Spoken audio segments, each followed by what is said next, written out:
So what's up guys, maayong adlaw ninyo diha. So atong tirada karon guys is kaning ilogon guys, ato ning papition guys. Una natong buhaton guys is atuan sa rin siyang pakupsan guys. Lain na po ni style ako ron guys, pakupsan na sad guys. Pag last kay wala ba to nako pakupsi, lahi po tong style guys. Kaning style lain sad ni pakupsan sa tani guys. Ato ning pakuanon niyang mantika guys, atong pagkauson niyang mantika guys. Pupus na siya pag-ayo guys, lami na kayo ni siya unya guys.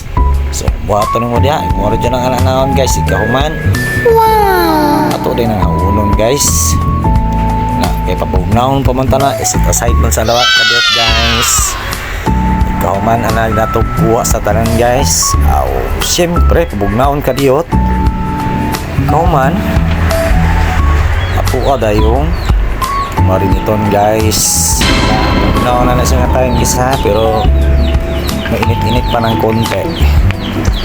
So matural ko ng burburan dyan mga asiti-asiti guys. Ito'y bawang gamay guys. Na mo piti na naon niya guys. Ito lang timpla-timpla gamay din. Mikos-mikoson dahil sa glamot. Kinamay na ni insan mo. Alaon doon na siya guys para mutuho pang iyahang timpla. So balik na nato sa tira guys. Ato na yung papition. Ato na ni siyang itim fry. Kami sa balik guys no. Okay, so kapatid mo to guys.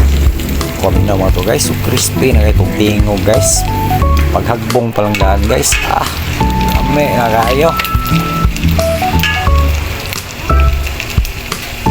Pagkalamihan na tanangan guys so guys. So mga nanisyatan guys ang nahimo guys.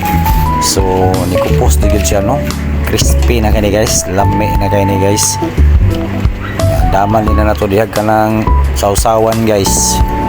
Pusan og sili para piti kayo guys.